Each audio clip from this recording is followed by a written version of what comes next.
Hello guys, how are you doing? So आज का episode काफी ज्यादा इंटरेस्टिंग एंड हार्ट वार्मिंग होने वाला है। सो गाइस, जैसे कि हमने लास्ट एपिसोड के अंदर देखा था कि बेबी और साथ ही तांगिया दोनों के बीच में ही कंपटीशन होने वाला था। इसी के साथ इस एपिसोड की स्टार्ट होती है और हमें देखने के लिए मिलता है कि तांगिया यहाँ पर तुरंत ही अपने एक अजीब से नेट को यहाँ पर समन कर लेती है और सारे लोग इसे देखकर हैरान थे कि आखिर ये कैसा एक नेट बैरियर है। और तभी हुई के थ्रू पता चलता है कि ये जो नेट है वो यहाँ पर एक काफी ज्यादा पावरफुल 1000 ईयर ओल्ड काफी ज्यादा खतरनाक सी स्नेक की तरफ से यहाँ पर उन्होंने हासिल किया था। और अब इसे देखकर अपना हुआ काफी ज्यादा हैरान था, लेकिन तभी भाई ये कहने लग जाता है कि तांगिया, शायद तुम ये भूल चुकी हो कि तुम्हारा ओपोनेंट में हूँ, और जब हमने इस स्पाइडर वेब को यहाँ पर तुम्हारे लिए ढूंढा था तो तब यहाँ पर मैं भी उस जगह पर मौजूद था। और हमें दिखाया जाता है कि प्रेजेंट के अंदर वो काफी तेज लाइटनिंग स्पीड के साथ में आगे आ रहा होता है हमला करने के लिए, लेकिन तांगिया को देखते हैं जो कि यहाँ पर काफी ज्यादा तेजी के साथ बैरियर के थ्रू उसको यहाँ पर रोकना चाह रही थी, लेकिन वो उसी के थ्रू आकर निकल जाता है।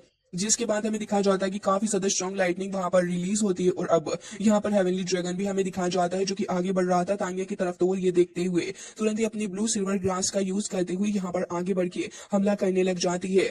लेकिन तभी दिखाया जाता है कि दोंगार जो थी वो कहने लग जाती है कि एल्डर ब्रदर जो है वो यहाँ पर अपनी फुल स्ट्रेंथ का यूज करने के बावजूद भी टीचर शाओयाओ के ऊपर इतनी आराम से हमला नहीं कर पा रहे हैं, और वाकई में सिचुएशन उनके लिए एक बड़ा डिसएडवांटेज है। जबकि हमें दिखाया जाता है कि वो अपने ट्रैप का यूज कर रही होती है बेबी के ऊपर हमला करने के लिए। उसने भी पूरे तरीके से अपने अराउंड एक सील लगा ली थी जिसके चलते वो खुद को बचा सके, लेकिन हमें दिखाया जाता है कि यहाँ पर ब्लू सिल्वर ग्रास जो थी वो चारों ही डायरेक्शन से उसकी तरफ आगे बढ़ रही होती है। वो कैसे भी करके बचते बचाते बस खुद को निकाल के वहां पर आकर ग्राउंड पे खड़ा ही हुआ था, लेकिन अगेन शाओया ने यहाँ पर काफी ज्यादा स्ट्रॉन्ग पावर का यूज करते हुए एक अजीब सा ही यहाँ पर एक केज बना लिया था, और वो इस केज को काफी देर से बना रही थी इस जस्ट डेट की। पहले हमें यहाँ पर पता नहीं चला क्योंकि वो पूरे तरीके से बिल्ड नहीं हो पाया था, लेकिन हमें दिखाया जाता है कि अभी भी यहाँ पर ही बेई जो था वो पूरी कोशिश कर रहा होता है कि बस वो यहाँ पर आगे बढ़ के जल्द से जल्द शाओया को रोक ली। लेकिन तभी दिखाया जाता है कि अब ये देखकर जियांग नान कह रही होती है कि आखिर क्या सच में ये लोग ऐसा कर रहे हैं, और कह रही होती है कि पास्ट में तो ये इतनी ज्यादा स्ट्रॉन्ग नहीं थी ब्लू सिल्वर ग्रास, जो कि अभी करंट स्ट्रेंथ देखी जाए तो बहुत ज्यादा बड़ी हुई है। जबकि बेई यहाँ पर कोशिश कर रहा होता है कि वो खुद को बचा पाए, लेकिन तभी वो अपनी सोल रिंग को रिलीज कर देती है। और हमें दिखाया जाता है कि धीरे धीरे करके बेई के चारों ही तरफ यहाँ पर ढेर सारी सिल्वर ग्रास आ जाती है और वो उसे ट्रैप भी कर लेती है। बट बेई इतनी आसानी से भी हार नहीं मान सकता था। वो अपनी थंडर फरी नाम की पावर का यूज करते हुए एक काफी ज्यादा स्ट्रॉन्ग थंडर ड्रैगन हैंड के थ्रू अटैक कर देता है, जिससे कि न सिर्फ वो यहाँ पर खुद को केज से निकालने में कामयाब हो पाया था, बल्कि देखने के लिए मिलता है कि यहाँ पर वो काफी आसानी से खुद को प्रोटेक्ट भी कर लेता है। जबकि ये देखकर सुशंसी कह रहा होता है कि ये जो थंडर ड्रैगन हैंड है वो यहाँ पर अभी इस वक्त के लिए अप्रूव कर सकता है इस साउथर्न सिल्वर ग्रास को। जबकि हमें दिखाया जाता है कि वाकई बेबी की बात एकदम ही सही थी। जैसे ही हेवनली ड्रैगन यहाँ पर आकर अपीयर होता है तो हमें देखने के लिए मिलता है कि अब शाया जो थी वो उसकी क्लोथिंग वगैरह थोड़ी बहुत चेंज हो चुकी होती है, और हमें दिखाया जाता है कि अब उसका स्पिरिट अवतार वहां पर आ चुका होता है, जो कि अब पहले से भी काफी ज्यादा डोमिनेटिंग था। वो इतना ज्यादा पावरफुल होता है कि बस वो एक छोटा सा पिंच से ही यहाँ पर अटैक करती है, लेकिन उसका बस वो एक छोटा सा सिंगल अटैक ही काफी था उस हेवनली ड्रैगन को खत्म करने के लिए। और हमें दिखाया जाता है कि यहाँ पर अब बेबी की वापस से यहाँ पर हमला करने के लिए चारों ही डायरेक्शन से अपनी ब्लू सिल्वर ग्रास को थ्रो कर रही होती है, लेकिन बेई अभी भी थोड़े अलर्ट ही था और साथ ही वो कोशिश कर रहा होता है कि वो खुद को बचा पाए। लेकिन यहाँ पर शाओया कह रही होती है कि मैं तुम्हें नहीं छोड़ूंगी, और हमें दिखाया जाता है कि उसकी सी ऑफ कॉन्शियसनेस के अंदर यहाँ पर चारों ही डायरेक्शन से काफी ज्यादा पावर आ रही होती है, जिसकी वजह से अब बेई यहाँ पर ट्रैप हो ही जाता है। और यहाँ पर हुआ ये देखकर कह रहा था कि तो बहुत ही ज्यादा खतरनाक सा इन्वायरमेंट हमारे ब्रदर के लिए हो चुका। जबकि हमें दिखाया जाता है कि ये सिल्वर ग्रास अब इतनी तेजी से मूव कर रही होती है कि अब बेई को हर्ट भी होने लगा था। वो खुद को बचाने की कोशिश भी करता है, लेकिन चारों ही तरफ एक तो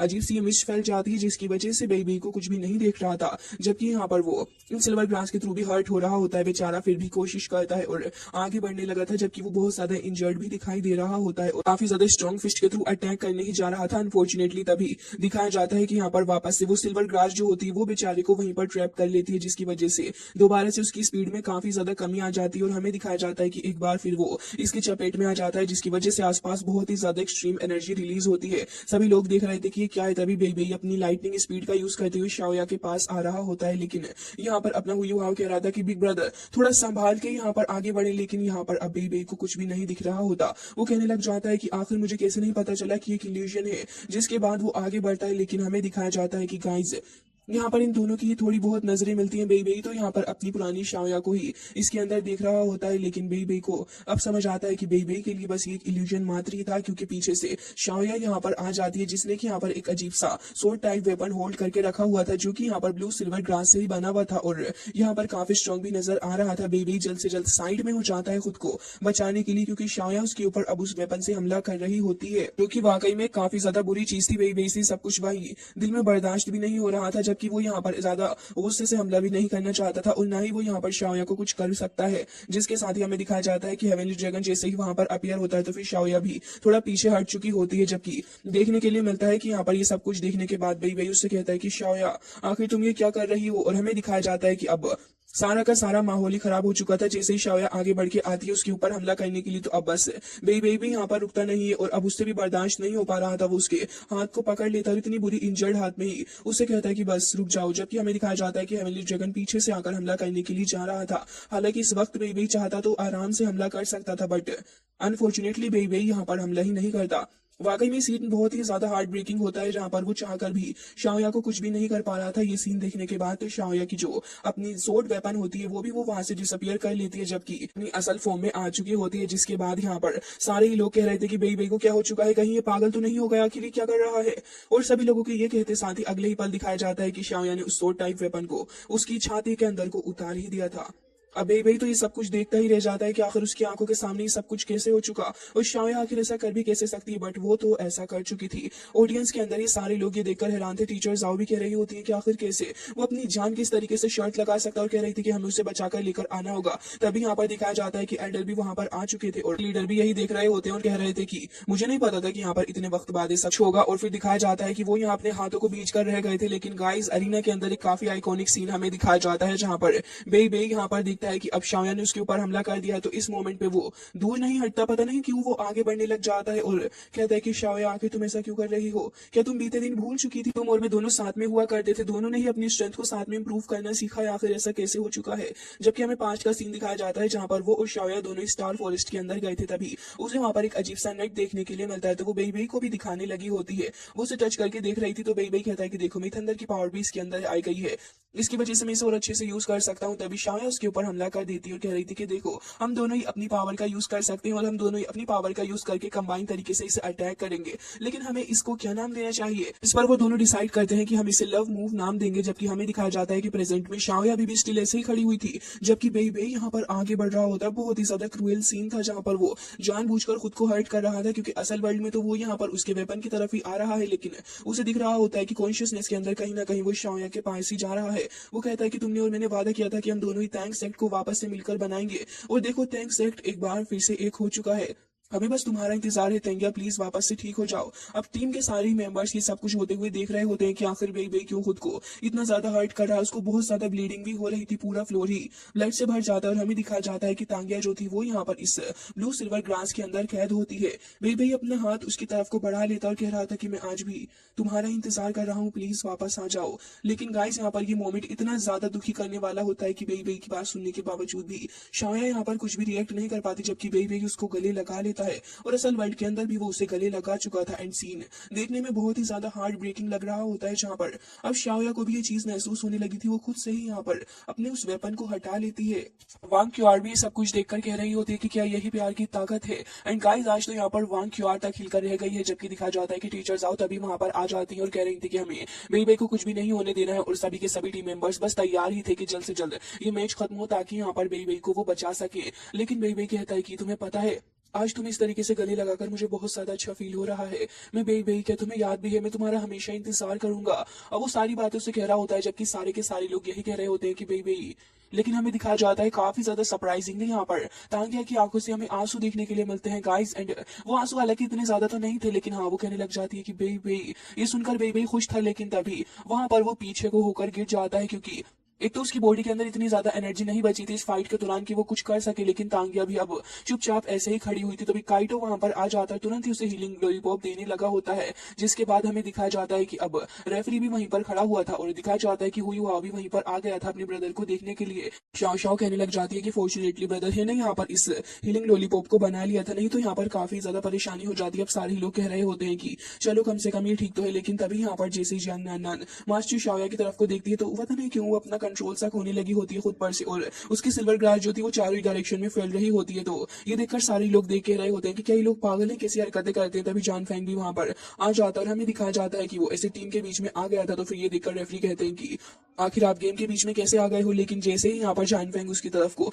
काफी ज्यादा गुस्से की नजरों से देखता है तो ये देखकर तो वो खुद ही जर जाता है और कह रहा था कि ये बंदा तो बहुत ही ज्यादा खतरनाक और स्ट्रॉन्ग है, क्या ये एक सुपर डुओ है। जबकि हमें दिखाया जाता है कि जान फैंग कह रहा होता है कि हमारे टीममेट जो है इसको कुछ फिजिकल कंडीशन है, इसकी वजह से ये ऐसे बिहेव कर रही है, हम इस फोर्थ गेम को क्विट करना चाहेंगे। और साथ ही यहाँ पर अब वो अपनी शाओया से भी कह रहा होता है कि आखिर तुम ऐसा क्यों बिहेव कर रही हो, जिसके बाद उसे कंट्रोल करने की कोशिश करता है। वो दोनों ही वहां से गायब हो चुके थे, जबकि अपना हुई वो अपने ब्रदर की तरफ देखकर काफी ज्यादा अफसोस कर रहा होता है और कहता है कि रेफरी यहाँ पर होली स्पिरिट सेक्ट के साथ में हम यहाँ पर अपने इस गेम को खत्म करना चाहेंगे, और अब हम यहाँ पर क्योंकि 3 मैच जीत चुके हैं तो हम इस इंडिविजुअल मैच को यहाँ पर खत्म करते हैं। ये सुनकर रेफरी कहता है कि ठीक है, और हमें यहाँ पर दिखाया जाता है कि इंडिविजुअल गेम खत्म हो चुकी होती है, जिसके बाद यहाँ पर अब फाइनली जाके अब 15 मिनट का वक्त भी इन लोगों को दिया जाता है, क्योंकि अब यहाँ पर इन लोगों को हील भी तो होना ही होगा। पर सभी लोग कह रहे थे कि वाकई में होली स्पिरिट चर्च के लोग बहुत ज्यादा खतरनाक है, उन्होंने जानबूझकर ब्रदर बेबी को खत्म करने की कोशिश की। तो फिर टीचर्स आओ बेबी को हील करते हुए कहने लग जाती है कि हाँ, जब से मूलाओं के द्वारा यहाँ पर ब्लू लाइटनिंग ट्राइनोसोरस रेक्स स्पिरिट को यहाँ पर इनलाइटन किया गया है, जब से यहाँ पर बेई ने फुल्ली यहाँ पर अपनी ड्रैगन ऑफ लाइट को अवेकन कर लिया था। नहीं तो आज अगर ऐसा ना होता तो फिर शायद से बेई का मचना मुश्किल ही था। जिसके बाद यहाँ पर हमें दिखाया जाता है कि जो होली ड्रैगन की लाइट थी वो यहाँ पर अपने बेई का सहारा बन के खड़ी हुई थी, लेकिन गाइस यहाँ पर टीचर्स आप जब हील कर रही होती है बेई को तो फिर होली स्पिरिट की नजर भी यहाँ पर इन लोगों के ऊपर ही थी। जबकि दिखाया जाता है कि अब ये देखकर टीचर कह रही होती है कि मुझे डर है कि बेई यहाँ पर फ्यूचर में इसका सामना जरूर से ही करेगा। जबकि सुशांत कह रहा होता है कि क्या सच में हमारी शाओया सब कुछ भूल चुकी है। तभी यहाँ पर अपना हुई हाव कह रहा होता है कि नहीं, टीचर शाओया को यहाँ पर कुछ ना कुछ याद जरूर से ही आया होगा, क्योंकि यहाँ पर अपने ब्रदर बेई ने उनको काफी ज्यादा कुछ याद कराने की कोशिश की है। तो फिर ये सुनकर जियांग नानान कहने लग जाती है कि क्यों ना हम इनको रेस्क्यू कर ले।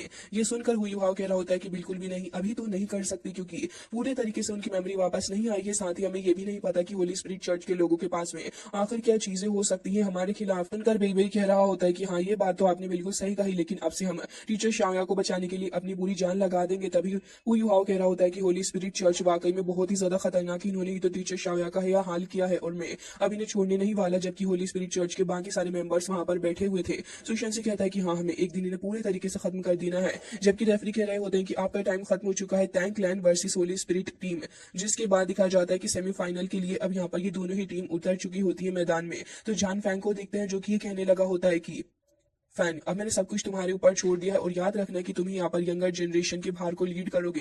तो वो कहने लग जाता है कि चलो अब तुम्हें सबको दिखा देना होगा। तो वो ये सुनकर उठकर आगे बढ़ता है। हमें दिखाया जाता है कि सिर्फ 4 लोग ही आगे बढ़ते हैं। ऐसा इसलिए हुआ क्योंकि यहाँ पर ऑलरेडी 2-3 बंदों को अपने सुशांत ने ही खत्म कर दिया था, जबकि यहाँ पर अपनी शाया काफी बुरे तरीके से इंजर्ड हो चुकी है। तो अभी बचे कुछ लोग ही यहाँ पर फाइट करेंगे, लेकिन इसका मतलब ये नहीं है कि चारों किसी भी तरीके से कम है अपनी टीम से। जबकि हमें दिखाया जाता है कि होली स्पिरिट का लीडर भी वहीं पर बैठा हुआ सब कुछ देख रहा होता है। तो फिर वांग डोंगर भी वहां पर रेडी हो जाती है और अपना काइटो सबसे आगे बढ़ के लीड लेता है और कह रहा था कि तुमने हमारी टीम के मेंबर को बहुत ज्यादा परेशान किया। तो हमें दिखाया जाता है कि यहाँ पर अब ये सारे के सारे अपने हाथ पैर ढीले करने लगे होते हैं फाइट करने के लिए, और चारों ही यहाँ पर सामने खड़े हुए थे।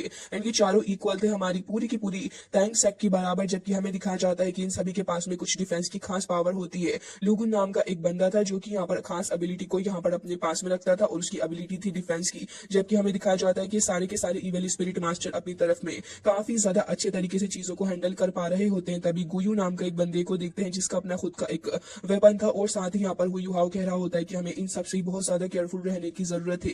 गेम स्टार्ट होता है जहां पर हमें दिखाया जाता है कि सबसे पहले ये बंदा अपनी सोल रिंग को एक्टिवेट करके खुद को ट्रांसफॉर्म कर लेता है काफी ज्यादा अजीब सी क्रिएचर के अंदर, जो कि कुछ एक शार्क की तरह ही लग रहा होता है। जबकि उसके पास से काफी पॉइजन भी निकल रहा होता है। वो यूहाओ ये देखकर हैरान था और कहता है कि एक हाई लेवल का इतना ज्यादा खतरनाक बीस्ट, इसकी एबिलिटी बहुत ज्यादा खतरनाक है और हमें इस इविल स्पिरिट से बच के रहना होगा क्योंकि ये पॉइजन फैलाने में एक्सपर्ट है। जबकि हमें दिखाया जाता है कि इन्हीं की टीम का एक बंदा खुद को ट्रांसफॉर्म कर लेता है कि स्केलेटन किंग के अंदर, और हमें दिखाया जाता है कि उसकी जो पावर थी वो भी डिफेंस की ही थी, लेकिन यहाँ पर इतना ज्यादा स्ट्रॉन्ग नहीं होता क्योंकि ये पास से ही अटैक करने में कामयाब रहेगा। जबकि हमें दिखाया जाता है कि वो बंदा गुयू वो भी यहाँ पर अपने उस होली वेपन को एक बार फिर से समन करता है और हमें दिखाया जाता है कि यहाँ पर वो उसका यूज करते हुए काफी सारे लोगों को समन करके यहाँ सपोर्ट कर सकता था। जबकि यहाँ पर बाकी सारे लोग भी अपनी अपनी पावर का यूज करने लग जाते हैं। फिर देखने के लिए मिलता है यहाँ पर यान फैंग जो कि अल्टीमेटली जाकर अपनी पावर्स को रिलीज करता है, तो उसके पास तो हमें विंग भी देखने के लिए मिलती है और वो एक बोन ड्रैगन मास्टर था। इसे देखकर सारे लोग हैरान थे और कहने लग जाते हैं कि 10,000 ईयर पहले यहाँ पर एक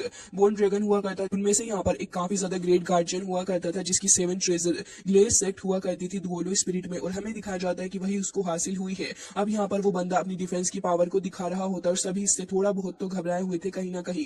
इवन अरीना के अंदर मौजूद भी लोग इससे डर रहे होते हैं। ये देखकर क्राउन प्रिंस कहने लग जाता है कि चाहे कुछ भी हो जाए लेकिन यहाँ पर हम लोग होली स्पिरिट सेक्ट को जीतने नहीं दे सकते इस चैंपियनशिप के एंड के अंदर।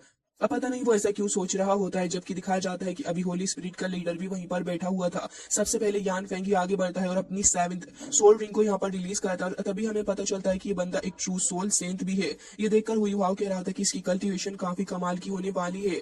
देखकर हुई वाव अपनी स्पिरिचुअल डिटेक्शन शेयरिंग का यूज करता है और सारे मेंबर्स से बताता है कि ये चारों ही बंदे बहुत ज्यादा स्ट्रॉन्ग है, हमें इनसे बहुत ज्यादा संभल कर फाइट करनी है। रेफरी अनाउंस करता है गेम स्टार्ट करने के लिए, तो काइटो यहाँ पर ढेर सारी कैनन्स को लेकर खड़ा हुआ था। तभी यहाँ पर मिस जाओ कह रही होती है कि आखिर किस तरीके से इन्होंने अरेंज किया है सब चीजों को। तभी शाओ शाओ को देखते हैं जो कि वहां पर खड़ी हुई थी और अपने फर्नेस का यूज कर रही होती है। तो फिर रेफरी कह रहे थे कि कहता हूँ कि वो अच्छा करे सेमीफाइनल के अंदर। जबकि गाइस हमें ये देखने के लिए मिलता है कि यहाँ पर काइटो अपनी पूरी मेहनत से वही सामने ढेर सारी कैनन्स को लेकर लग जाता है, लेकिन जैसे ही यहाँ पर ये सारे के सारे आगे बढ़ते हैं तो हमें दिखाया जाता है कि काइटो तो अपने डायरेक्शन को ही चेंज कर लेता है। ये देखकर सभी हैरान थे कि इसने अपनी गन को आके दूसरी तरफ क्यों टर्न कर लिया। तभी ये सारे के सारे अपना असल गेम स्टार्ट करते हैं। हमें दिखाया जाता है कि जैसे ही यहाँ पर ये बंदा अपनी स्पिरिट का यूज करते हुए हमला करने वाला था तभी सुशंसी यहाँ पर उसे टारगेट करता है और दूसरी तरफ जियांग नान नान सारे के सारे उसे चारों ही तरफ से टारगेट करते हुए उसके ऊपर हमला करते हैं, जो कि काफी ज्यादा शानदार तरीके से इनकी फर्स्ट स्ट्रेटेजी थी। क्योंकि यहाँ पर जब डायरेक्शन चेंज हो चुका है तो एक लौते बंदे के ऊपर सारे मिलकर हमला कर रहे थे और यहाँ पर एरिना के अंदर लोग खड़े हुए तो यही कह रहे होते हैं कि होली स्पिरिट को इनकी